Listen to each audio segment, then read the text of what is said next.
So nga pala, itong video na to is sobrang tagal na nito sa akin. And nakalpan ko lang to sa galan ko. Itong subject na pala namin is map.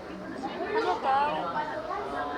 Magpasensya niyo na nga pala yung naririnig ko dito sa bahay. Katabi ko! Nanonood ko dito. And wala lang ako naisip na vlog. Buti talaga. Nagkalkal ako sa gallery ko. Nakita ko ito. And guys, yung intro ko guys, sobrang tagal na to. Kaya nga hindi na ako nag-vlog kasi talagang sobrang busy na talaga sa school. Talagang hindi na pwede umabsent kasi magpapasko na ngayon. No? Magdi-December na. And nga pala yung teacher namin, o diba? Kasing tangkad ko lang yata. Uy, hindi. So for today is kunwari, nakikinig ako kahit wala akong naiintindihan. Kasi sobrang hirap na ng math namin. And sobrang busy na rin sa ACADS. Kaya hindi na ako makapag-vlog. Dahil nga sa katabi ko, sabi ko ba sa Trina, yun si mamaya na talaga lumipat. Kasi pinapalipat siya ni Sir. At ayan talaga, sobrang nakakulot na talaga yung noo ko niyan. Ay, ni Ma'am pala, Sir tuloy. Sorry, be. Ay, ano daw? So for today's nga, ayan nga yun talaga sinasabi ko sa kanya na wag mo hayaan mo sila dyan. Kumalit ako sa kanya, ate ko. At talagang malapit na kami mag-uwian yan, pero hindi ko magawang sabihin time na, be. Kasi talagang nahihiya ako. Alam nyo bang kuhaan namin ng card nung nakaraan?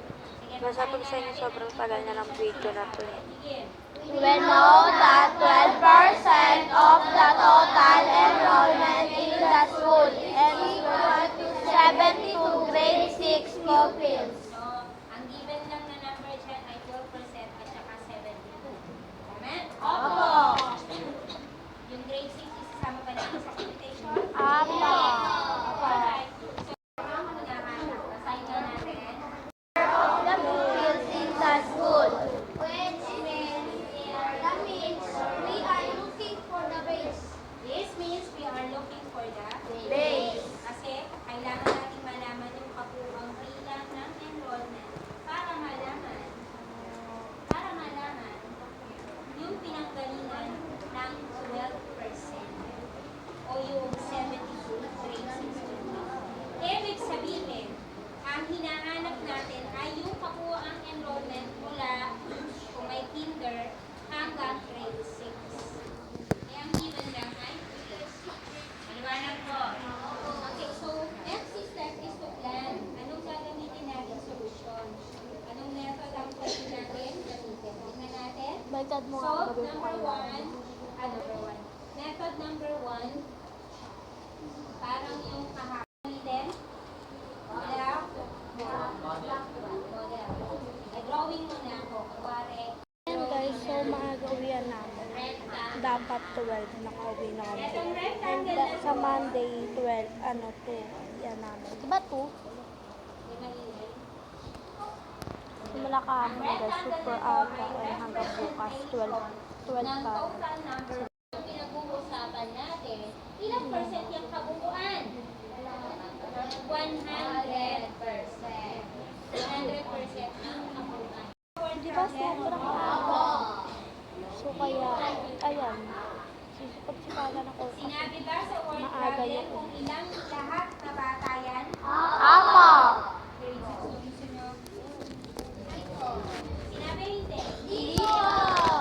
Question mark. Okay? Then, lagyan natin ng mga ganyan. So, 1 ang 12%. Tama? Opo. 12%. Tama? Opo. Sure kayo? Opo. Ha? Sige. 12% hinabata daw yan.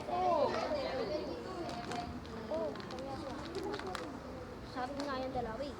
Ibig sabihin, kailangan nating malaman ilang bata ang nagre-represent ng isang portion. Ilang percent ang bata. Maliwanag po. Maliwanag po. Opo. Okay. Bakit walang ibang boxes dito? Kasi hindi siya equally divided. Yes. So, hindi natin siya pwede. So, hanggang dyan lang tayo. Okay. Tingnan. Yung information, 100%, wala siyang equivalent.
Mag-chat Ilan lang ang tayo. pupuan?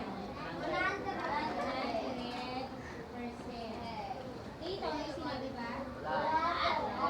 Lagyan natin ng letter M. Dito kayo tumingin lahat. Dito kayo tumingin lahat.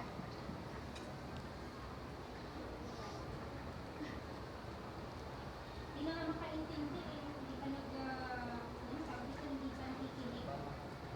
Dito tumingin.